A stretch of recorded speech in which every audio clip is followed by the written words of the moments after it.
Psoriasis అదేనండి వెండి పొలుసుల వ్యాధి లేదా చాప పొలుసుల వ్యాధి. ఇప్పుడు శీతాకాలం స్టార్ట్ అయింది. టెంపరేచర్ బాగా డౌన్ అవుతుంది.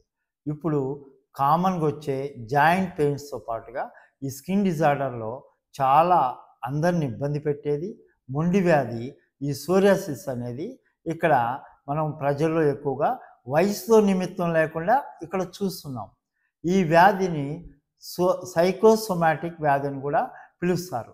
దీనికి కారణాలు ఎక్కువగా మానసిక ఒత్తిడి, ఆందోళన, టెన్షన్‌కి గురవ్వడం. అదేవిధంగా మీకు తెలుసా ఈ మధ్య రీసెంట్‌గా క్లినికల్ స్టడీస్ సైంటిస్టులు చేయటం వల్ల ఎవరైతే బిగుతుగా లేదా tight jeans and skirts and clothes వాడతారో వాళ్ళలో కూడా ఈ సోరియాసిస్ వచ్చే అవకాశం ఉంది. అదేవిధంగా ఆహార పదార్థాలు చూసినట్లయితే ఉప్పు, కారం, మసాలా, నాన్ వెజ్ ఎక్కువగా తీసుకోవడం, కెమికల్ ఫుడ్స్, జంక్ ఫుడ్స్ ఎక్కువగా తీసుకోవడం, నాన్ వెజ్ ఎక్కువగా తీసుకోవడం, ఆల్కహాల్, స్మోకింగ్ లాంటివి చేయటం వల్ల ఈ సోరియాసిస్ వ్యాధి అనేది మనకు కనపడుతుంది. మీరు వంశపారంపర్యంగా ఇది 5% మాత్రం వస్తుంది. కానీ తల్లిదండ్రులు ఇద్దరికి కూడా సోరియాసిస్ ఉన్నట్లయితే పిల్లలకు 40% వరకు వచ్చే అవకాశం ఉంది. కాబట్టి మనము ఇటువంటి విషయాలన్నీ తగు జాగ్రత్తలు వహించాలి. ఇంకా ఈ యొక్క సోరియాసిస్ లేదా వెండి పొలుసుల వ్యాధి యొక్క లక్షణాలు చూసినట్లయితే ఇప్పుడు చర్మం మనకు 2 భాగాలుగా ఉంటుంది. ఒకటి డెర్మిస్, రెండోది ఎపిడెర్మిస్. ఎపిడెర్మిస్ అంటే బాహ్య చర్మం.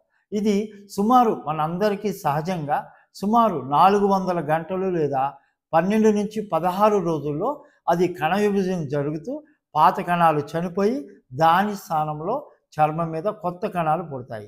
కానీ సోరియాసిస్ వాటిలో సుమారు మనకు 30 గంటలు లేదా 1.5 రోజుల్లోనే ఈ యొక్క డెర్మిస్ పైన ఉండే ఎపిడెర్మిస్ అనేవి ఈ కణ విభజన లేదా స్కిన్ ప్రొలిఫరేషన్ జరిగి అవి తొందరగా డ్రై అయ్యి సిల్వర్ కలర్లోకి మారి పొట్టు పొట్టుగా రాలిపోతుంటాయి. చూడటానికి ఇది చేపల పొట్టు లేదా పొలుసులాగా ఉంటుంది.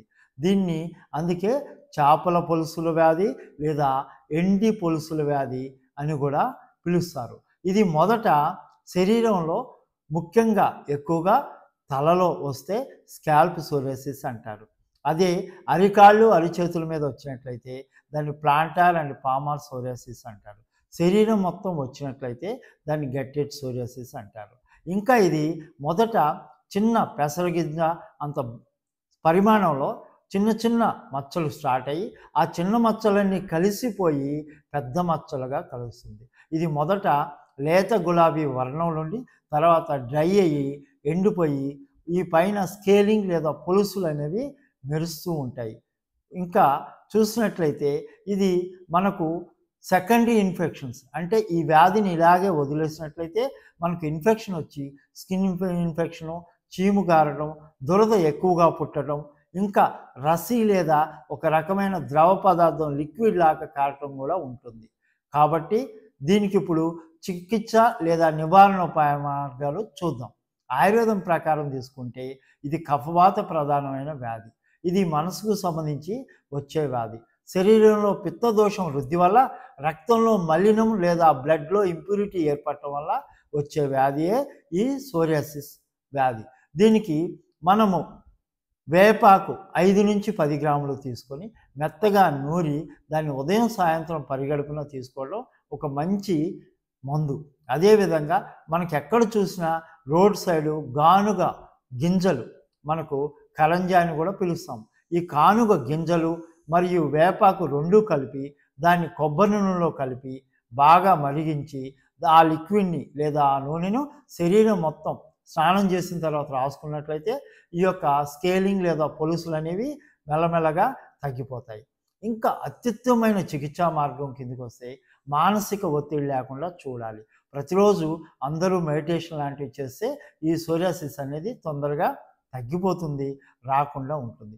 రెండోది బ్లడ్లో ఉన్న ఇంప్యూరిటీస్ని తగ్గించుకోవడానికి ఆయుర్వేదంలో అతి ప్రాచీనమైన చాలా అద్భుతమైన పంచకర్మ వైద్యం ఉంది.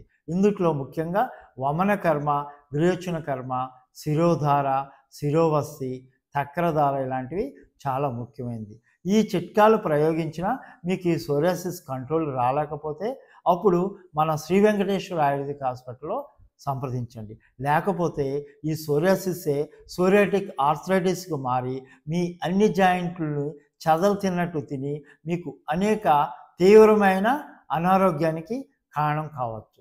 సర్వేజనం సుఖినో భవంతు.